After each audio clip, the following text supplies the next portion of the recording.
આજે મહેસાણામાં તડીપાર ભગાવો દેશ બચાવોના નારા સાથે લોહિયાળ આવેદનપત્ર અપાયું।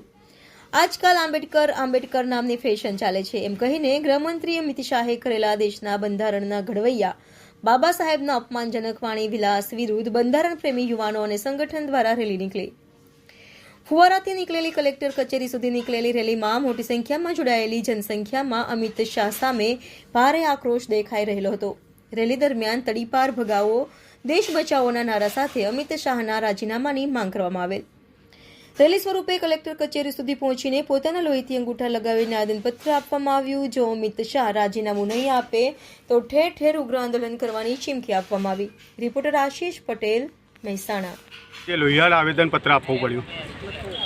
17 ડિસેમ્બર 2024ના રોજ ગુજરાતના એક સમયના તડીપાર રહી ચૂકેલા અમિત શાહે બાબા સાહેબનું રાજ્યસભામાં જે અપમાન કર્યું એ અપમાનના વિરોધમાં આજે મહેસાણા તાલુકા દલિત સમાજે મહેસાણા કલેક્ટરશ્રીને લોહીના અંગૂઠા સાથેનું આવેદનપત્ર આપ્યું છે અને અમે કલેક્ટર મારફતે રાષ્ટ્રપતિ અને રાજ્યસભાના અધ્યક્ષને આવેદનપત્ર મોકલી અને અમિત શાહનું રાજીનામું લેવાની માંગ સાથેની આજે માંગણી કરી છે। કઈ સંસ્થા દ્વારા છે અને કેટલા લોકો ઉપસ્થિત રહ્યા હતા?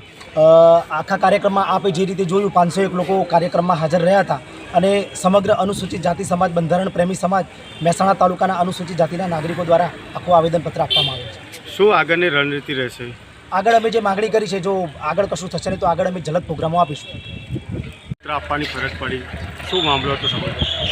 તારીખ 17 ડિસેમ્બર 2024ના રોજ અમિત શાહે રાજ્યસભામાં સ્ટેટમેન્ટ આપ્યું હતું, જેમાં દલિત સમાજ અને ફરી કરો